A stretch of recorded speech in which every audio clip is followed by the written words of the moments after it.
that's my last question. How do you foresee yourself the implementation of new technology in this school in, let's say, 3 years or 5 years? You know, the thing about technology, even though we may have boards in every room, we may have this and that, but one thing about technology's lifespan is not a lifespan of 10 to 15 years, like your laptops. They change. In 3 years, the some of the technology on those laptops could be outdated. So you have to constantly stay abreast of what's changing, and trying to upgrade what you have so that it can always be current. So the plan will always be to try to stay current with the technology and make sure that we have technologies that's functionable for that time period. And in order to do that, you really need to know what's out there, and you'll be able to tell. For example, those laptops. You know, we have the IBM laptops. I mean the Microsoft laptops, but we also know that Apple is it's a great tool for students, and you know, so then we went to the Apples. But now, what's out there now? Those Apple iPads. Now I heard that some principals have a seminar on that, on the usage of. Yeah, and we can only imagine how the students are going to do with those Apple iPads. So it's just staying current with what's there, and trying to see how it will benefit your instructional program. I really thank you so much, Dr. Taylor, for giving me some time to interview you. Thank you so much. You're more than welcome.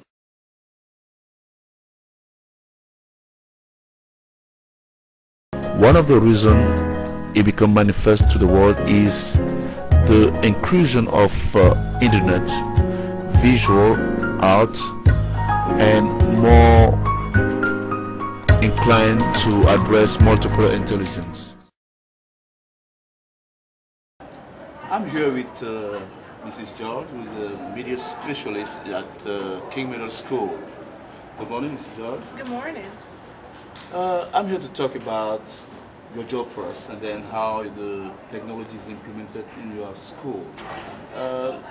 Let's talk a bit first of all with about your job as media specialist. I've been a media specialist for 10 years at King Middle School. This is the only school that I've been a media specialist at. It's a really challenging and rewarding job. Constantly on the go, a lot of different things to do here. The media center is like the hub of the school. So everything comes through the media center. Students, teachers, parents, community leaders. So you really have to stay on your toes. I mean that this is the heart of the school. The heart of the school, and it's the center of the school, and so a lot of things come through the media center. Okay, you have been here for 11 years. First of all, when I came to this school, my first impression was the amazing, you know, awareness of technology tools here. We have permission board, we have computer almost everywhere. I mean, it struck me positively in terms of, okay, this is a school with Title I, but we have all these tools. What do you foresee about that? I mean, what's your impression about this integration of new technology within a, you know, non-affluent neighborhood here? I think it's really important that we have that amount of technology here. Some of our schools, our school is a Title I school, as you said. 96% of our kids are on free or reduced lunch. And so you can say that it's a high probability that a lot of these kids do not have access to technology at home. Okay, that's why we did. And so if it's here, then we kind of ensure that our kids have a means to be able to utilize technology and learn about technology. We don't want our kids to be deprived because they don't have the resources at home. And our goal is to be able to have our kids compete in the real world. And so it starts in middle school with having the technology so that they can learn it and be able to kind of command, you know, some opportunities in their life. Excellent. Okay, let us talk about new technology and old technology. So have you experienced some of the old technology that you don't use anymore? When I came here, there were some technologies that I'd never seen before, and they were already obsolete. And so one thing APS is really good about making sure that we don't have things in the building that are not timely and useful for our children. And so every year we do conduct an inventory to make sure that the technologies we have are current, in a working order. One of those things would be laser discs we used to have, but we have the big records, CDs or whatever. They were here. We also had some record players, and there's still a place for record players, but now traditionally more things are on CDs, and so we generally utilize those. We stay pretty abreast with technology, try to ensure that the classrooms, we kind of phase in things with the technology because our budget is limited, but we make sure, like for instance, when we got our Promethean boards, we started with the 8th grade teachers, and then every year or every time a new budget came out, then we'd go, let's move to 7th grade and 6th grade and connections. So we kind of try to phase things in. Okay, you talk about the Promethean board. Maybe we're going to come to that later. Okay. Is there any other technology that you have implemented here? We have the Promethean, of course. We have LCD projectors for all the teachers. We have slates, which allows the teachers to write on the slates to communicate with the Promethean boards. Which replace the projection? It doesn't replace it because you still have to have... It doesn't replace it, but you don't have to have a Promethean board necessarily to utilize it. You could just have a white board, but you do need it to be projected so you can see it on, you want it to be a good size on the screen. So our teachers have the slates. We also have dance mats, and the dance mats allow the teachers to input different questions for their content, or use the questions that are within the dance mat already. It's a good way to motivate kinesthetic learners that like to move around. So a lot of the classes really do enjoy using the dance mat with their lessons. Okay, so we have the purpose of implementing those new technology also is to address a lot of learning styles. Yes, a lot of learning styles. We talk about kinesthetic learning. Visual learner, I think. Visual learners, audio learners. The dance mat has music in it. So a lot of kids, we have to really learn how to meet these kids where they are. For some kids, you know, the music gets them motivated. You know, the being able to move around. We have a large percentage of special needs children here as well. And so with all the different technologies and the different ways that we can use it, it kind of makes sure that we don't leave anybody out. Wow. I'm just really amazed to see, even in this area, the computer everywhere. People are going even after school, they can be able to go to the computer and then have access to. My problem is, my question is, how do you see the impact of those technology in those student learning experience in your own perspective? The kids, the one thing about kids are like sponges, and they're not afraid of the technology. They, a couple of them have showed me some things that I don't know on the technology because they're innovative. They know shortcuts, and they know about different websites and things like that. Now you're brown to the front office, please. Now you're brown to the front office. You call? And the column came off. Okay. As the kids come up and do different research, they utilize a lot of different technology, whether it be Excel for data or graphs. Like right now they're working on OneFair projects, and so they're able to integrate data.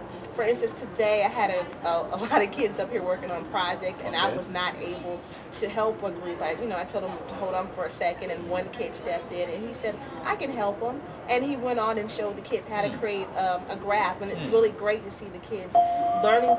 Please pardon the interruption. Will Ashley Mitchell and Alexis Parker please report to the theater? Alexis Parker and Ashley Mitchell, please report to the theater.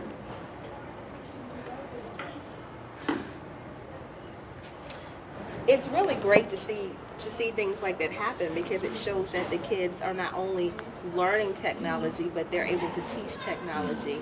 And we know that just because you know something doesn't mean you can necessarily... Sometimes they call them native technology, you know. Yes. So and we are immigrant. I mean... Yes, yes. It's like they were born in the generation of using technology, and it's wonderful and fascinating to see them be able to sit down and help one another with different things on the computer. Okay, so we have differentiated the old technology with the new technology, and how it impacts. You say that it can impact the kinesthetic learning style, visual, auditory, audio. And in terms of data, let's say, since you have been implementing a lot of technology here, can you give us a span of how successful this technology has been in terms of helping those kids to, you know, like getting better grade, or maybe engage more, or do you have any variable? It definitely does help them become more engaged. For instance, in the morning I teach a math class in 6th grade, and we've started using the dance mat. And some of the kids who may not have... maybe some people do not have an idea about the dance mat. Oh, okay, a dance mat, it's... basically, you hook it up to a smart board or anything. You have a projector, and different questions flash on the screen. For instance, like a math problem could flash, and it might say 9 times 3. And then underneath that, it gives them a couple of seconds, and about 4 or 5, depending on how many you program in there, possible answers will come across the screen. The kids have a actual mat that you lay on the floor, and they step on the answer, and there's music playing, so they can kind of dance the answers out. And it's a lot of fun. It kind of sometimes gets the kids they're thinking about math, obviously, to solve the problems, but it's not stressful. It makes a kind of safe environment for the kids to have fun and do the lessons. And I do notice that more kids are more engaged with the dance mat sometimes than they would be. They wouldn't be without.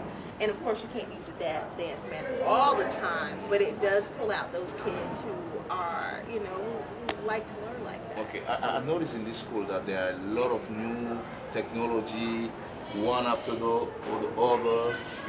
For example, my own experience with the promotion work. So I came here, I have the new promotion work, but suddenly there's another software that's okay.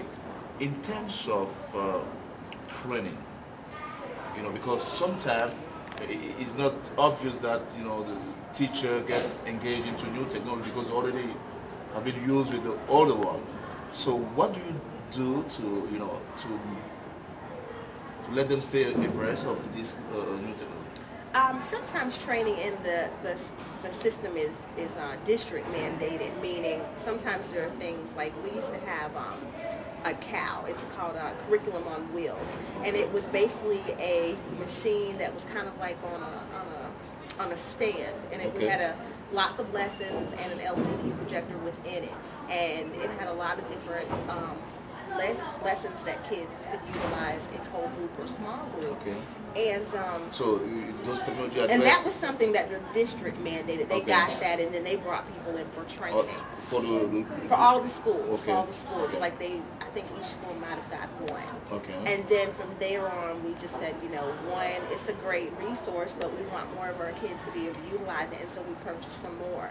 And then training came with that. So a lot of times when we purchase software or hardware, training comes with that. Sometimes with our Promethean, with our Promethean boards, training is already comes with that when we purchase it. But of course, we always constantly have new staff coming in, and so we have people in the instructional technology department that will come in and do trainings. And then we have teachers that have been using Promethean boards for so many years that they've become the experts of it. And so sometimes it's even a one-on-one of, hi, you're my neighbor, you're my next classroom, can you show me how to do this? Or just in sharing, collaborating with teachers and saying, I saw you're doing this, how do I do that? So sometimes it's a formal training, and sometimes it's an informal training, or sometimes it may be that they come to the media center. They use even webinars. Yes, webinars. We have actually done some trainings through webinar. That was a new thing this year. and you know, they are able to take control of our computer from their site. We use that with our Study Island. We do have a lot of web-based applications, which are good as well. We have Study Island, and we have Accelerated Reader, and